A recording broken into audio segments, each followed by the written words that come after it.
Hello and welcome back to TCB MLS. So yes, it's been a week where the MLS has gone viral on Twitter, YouTube with Wayne Rooney's superb assist in DC United's overall win against Orlando in the end. So this week we'll be discussing a bit more about Rooney from last week's questions, and of course a bit more about Alphonso Davies, who we discussed last time, but also we'll have a fresh batch of debates ready for you, including a debate on the Canadian Premier League setting up, and of course Toronto winning the Canadian Championship, and we have a bit of talk about LAFC and MLS mileage. So of course sit back and relax and enjoy this podcast. So I've got a new shirt for today. I've got a Chicago Fire shirt from Classic Football Shirts. It's a one from the 2007-8 season. It's got the old MLS logo, if you can see there. I don't know if that's showing there, that's better. And I love it. I absolutely love it. It's a nice Best Buy sponsor. It would have been the team closest to me when I was living in America, because I used to live in Wisconsin. And it would have been a shirt they wore during when I was in America living there. So it's quite a nice shirt. I love it. It's probably become my new favourite shirt. So yeah, there we are. Just thought I'd show that off to you. And of course, you can go check out Classic Shirts because it's an amazing website. I think I buy most of my shirts from there, football shirts from there, and I'm a bit addicted, you know. Anyways, so of course, last week, if I just grab my notes quickly, we were talking about Alphonso Davies' move to Bayern Munich, and we were also talking about Wayne Rooney's career at DC United so far and his career in the MLS overall. So last time I asked you, how big is Alphonso Davies' move to Bayern Munich for the MLS? Will Alphonso Davies become a North American superstar? And will Alphonso Davies get time at Bayern Munich? No one directly gave you opinions on that, but I did run a poll on Twitter asking about, well, this is the exact tweet. I'll read it to you and it'll probably be on screen now. Bayern Munich looks like a complete side in their DFL Super Cup win against Eintracht Frankfurt. So with the arrival of Alphonso Davies in January from Vancouver Whitecaps, who do you think will get the go-ahead in the left wing position come January? So the choices were Alphonso Davies, Frank Ribery, Serge Gnabry, and Kingsley Coman. And with 14 votes in total, Serge Gnabry won with 36%. So sadly for Alphonso Davies, it looks like he will be either back up to Kingsley Coman and Serge Gnabry, because of course Alphonso Davies only got 29% and Kingsley Coman got 28%. But what surprised me the most is Frank Ribery only got 7%. So it looks like you don't think that Frank Ribery is as good as he used to be potentially, and his career is waning somewhat. But yeah, that's what you think of Alphonso Davies. I'm surprised he got that much of the vote, and it looks like you think he will eventually get into the Bayern Munich team. So yeah, that's that topic kind of wrapped up. So as for Wayne Rooney, I asked you, can Wayne Rooney emulate the career of David Beckham's career in the MLS? Is DC United the right MLS club for Wayne Rooney? And can Wayne Rooney help bring silverware to DC United? Again, no one commented directly, but I did put a Twitter poll out, and that was, how good was Wayne Rooney's winning assist last night against Orlando City for DC United? And of course, if you haven't seen the goal yet and his assist, go check it out now. It was a lovely ball from Wayne Rooney in the dying embers of the match. He runs back to his own half to collect the ball from the Orlando player who was basically through on goal, makes a brilliant tackle, and then has the audacity to put in a through ball / cross to Luciano Acosta, who pucks away a header, and he's the smallest player on the pitch. So you've got to give credit to Wayne Rooney for that. It was absolutely amazing assist, and it was a great finish from Luciano Acosta, which meant that DC won the game 3-2. So the the options for this poll were either 4 fires, 3 fires, 2 fires, or 1 fires. And of course, the more fires there were, the bigger you thought, and the more how good you thought, the better the assist was, basically. So of course, 57% of you went for 4 fires, saying that the assist was as good as it gets. Only 29% of you went for 3 fires. No one went for 2 fires, and 14% went for 1 fire out of 7 votes. So it clearly shows that you lot are loving Wayne Rooney stateside, and he's having a jolly good time, and you think he will continue. So that wraps up our segment regarding last episode and kind of brings to an end the debates section from that part of the show. But now on to our new debate for this week. So our first debate topic of this week is LAFC and MLS mileage. And when I say MLS mileage, I mean the amount of miles that MLS teams have to travel to get to games and how it affects teams. So LAFC have just had 3 crucial games in 8 days, and they lost all 3. I know they have recently just beat they just beat Real Salt Lake 2-0 with new signing Ramirez getting on the score sheet for a brace. But prior to this match, as I said, they had 3 crucial games in 8 days, losing all 3. They lost to New York Red Bulls in the league. They lost to Houston Dynamo in the Open Cup semi-finals on penalties, which would have seen their opportunity for any trophies, or their first bit of trophy gone. I mean, of course, they can still get into the MLS Cup, but yeah, that would have been their first opportunity, and they couldn't get it in the end. And of course, they also lost to Western Conference rivals Sporting Kansas City 2-0 last Sunday.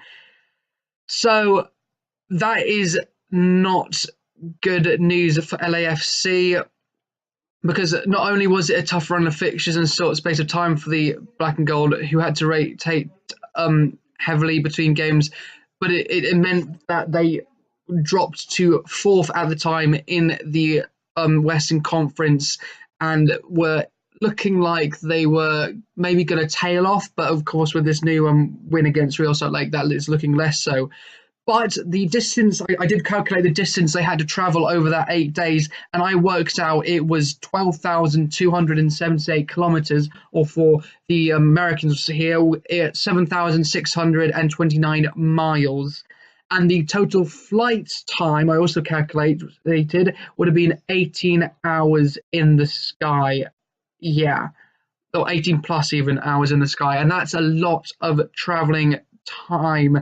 And it surely must have affected them during the spell of games, and maybe could be contributed to the fact that they lost their games because they did have to rotate heavily.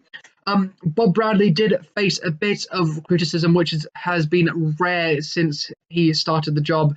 But it wasn't because he rotated his squad, because everyone saw that he had to, but it was how he rotated the squad and the fact that his rotations did not perform. Newcomers, DP Horta, DP, designated player, Horta from Benfica, and the Honduran goalkeeper Lopez, and then of course ex-Minnesota striker Ramirez all made their debut, but they were obviously still settling in and they couldn't make an impact for LAFC. So yeah, that's LAFC's bad run, and I just want to know, basically, here's the 3 questions.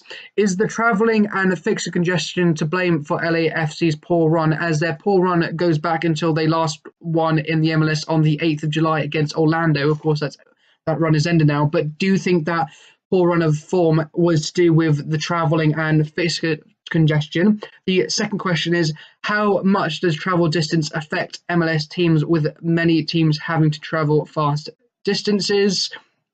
And then the last question is, have you ever been to an away match as an away fan in the MLS? And that's just a little interesting question of mine that I kind of want to know, to kind of know a bit more about the MLS. So those questions will be on screen now, hopefully. So get commenting and get tweeting me and the box commentary, of course, commenting the video below on questions and your opinions on these questions. So go debate it, and I will try my best to get your opinions heard next week on next week's podcast, of course.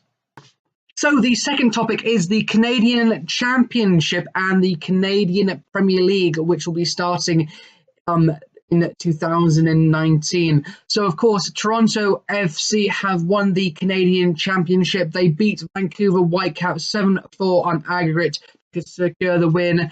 It's their third in a row, and Greg Varney has worked wonders at Toronto, winning the domestic treble last season and getting them to, of course, the CONCACAF Champions League final this season as well. And he's also been named CONCACAF manager in the process as well.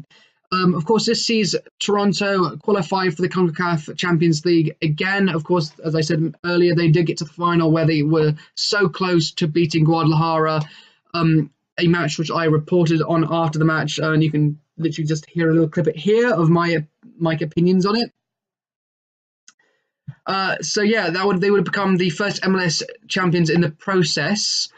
Hopefully this will be a bit of encouragement for Toronto fans, as they do need to do better in the league, Toronto, as they lie in second from bottom in the Eastern Conference, 7 points adrift from the playoffs. It's still doable with plenty of games to go. So hopefully for Toronto, this will act as the catalyst for them maybe to make a late push for the wildcard places in the MLS Cup, which I still think they can do because they have such a strong side with the likes of Altidore, Giovinco, Bradley, where do I go from now? Osario. You can name the players, Vasquez, just an endless amount of players that are so good, and I think they will get into the wildcard place. So, of course, I mentioned the Canadian Premier League is going to kick off next year, and that's kind of ties into the Canadian Championship, with the Canadian Premier League stretching from coast to coast, which is their motto as well, with teams such as Halifax Wanderers and teams such as Pacific FC in Victoria. So it's coast to coast, and it's really getting the whole of Canada involved in football, not just the MLS franchises and then in the Ontario leagues and the Quebec leagues. It's really getting the whole of Canada, as I said, and it could make the Canadian Championship bigger and more competitive, with everyone, as of course, competing, and not just Ottawa from the USL and of course the MLS teams, and then the winner of the Ontario and Quebec leagues. So it's going to be bigger, and it could make it a stronger competition and kind of make it more exciting, because of course at the moment, as I said, there's only Ottawa Fury, Montreal Impact, Vancouver Whitecaps, Toronto, and then the winner of the Quebec League, which I think was Blainville, I have a feeling, and the winner of the Ontario League, which was, I think, was I can't pronounce it, but Azuri, I think, or Wooden Kickers, I'm not sure. I didn't check that. Sorry about that. There'll probably be a little annotation. But yeah, it's exciting for the Canadian Championship, and I'm looking forward to it. Might hear more about this topic in the future, because I'm really looking forward to there being a Canadian Premier League, and I'm really liking the kind of logos and teams that are coming out, especially Halifax Wanderers. I think I might have to go to a game one day. That's my dream, at least. So the three questions and kind of debate topics for this little debate are: with Toronto winning the Canadian Championship, will they gain the momentum to now kick on in the league to make a late push for the playoffs in the Eastern Conference? Next question is: how do you see the Canadian Championship new structure with the new Canadian Premier League forming, and will there be more CONCACAF Champions League places for Canada?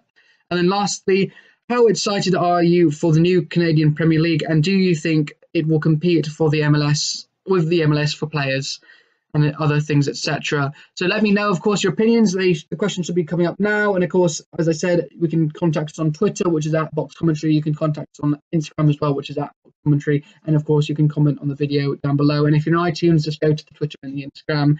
But yeah, that wraps up the debate part of the show, and that's basically it of the show, really. I just got the question to do, but as I said, here's how you can contact us, and here are the questions, so do get involved.